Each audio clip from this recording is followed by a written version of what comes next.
Talib'in o hayasız yüzüne, tükürün onların asla güvenilmez sözüne, tükürün milleti alçakça vuran darbelere, tükürün onlara alkış tutan kahpelere.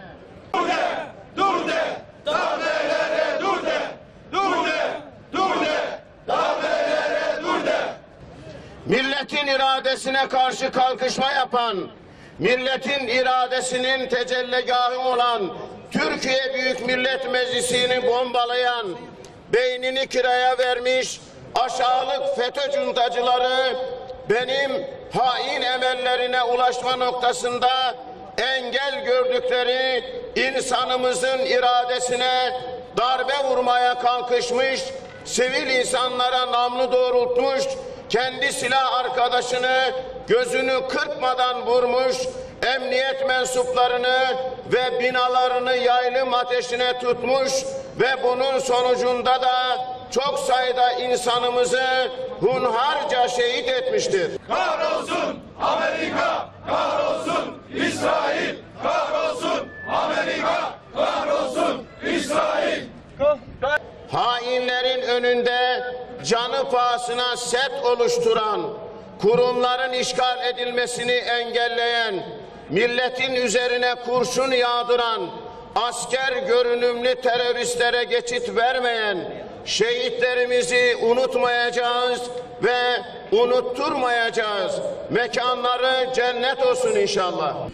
FETÖ'cü terör örgütü hainleri kamu kurumlarından acilen ayıklanmalıdır.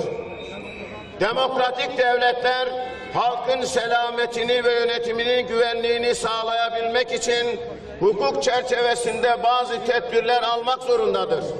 Bugün bazı demokratik ülkelerde terör saldırıları sebebiyle bunun en güncel örnekleri halen yaşanmaktadır.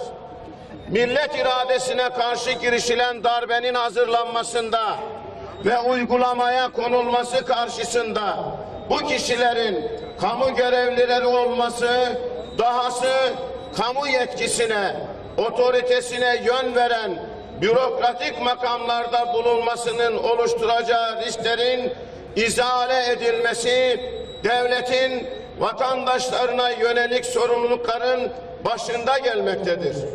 Devlet bu kapsamda darbe girişimcilerinin ve kamu içindeki hain teröristlerin, FETÖ destekçilerinin izlenmesi, kamuyla tüm irtibatlarının kesilmesi, bu kamu görevlileri içinde FETÖ ihanet çetesiyle ilgili olanlar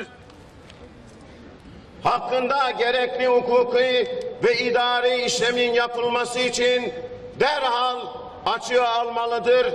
Hamdolsun bunun da yapıldığını görüyoruz. Tekbir! Allahu Ekber! Ya Allah! Bismillah! Allahu Ekber!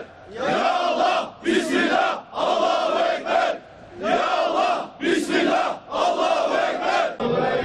Ama en önemli